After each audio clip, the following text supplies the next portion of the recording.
Welcome to our channel. Today we how to verify Express.js request signatures for API security step by step clearly. Start by explaining the importance of request signature verification in API security. Begin by ensuring you have a Node.js environment set up. Install Express.js if you haven't already done so.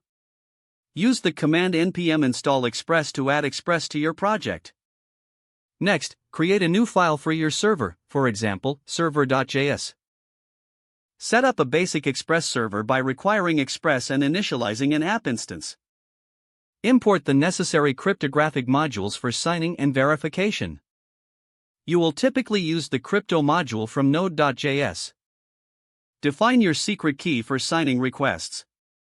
Make sure this key is kept safe and not exposed in your code.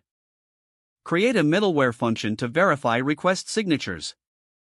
Inside this function, retrieve the signature from the request headers.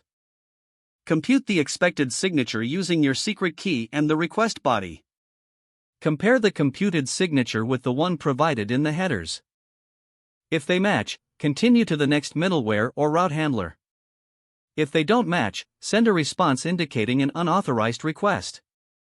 To sign requests, create a utility function. Use your secret key to create the signature from the request body.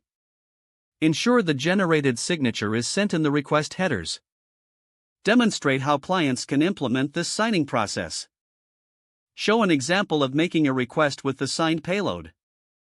Finally, test your API endpoint to ensure it correctly verifies signatures. Ensure that unauthorized requests are effectively blocked. Highlight how this method adds an important layer of security to your API. If the page does not load, refresh the browser or try again in a private or incognito window. Make sure you are using the correct email address, then retype it carefully to avoid small typos. If your password is not accepted, use the reset option and create a new strong password you can remember. Check your spam folder for verification or security emails, then complete any requested confirmation steps. Don't forget to like this video and subscribe to our channel for more step-by-step tech guides.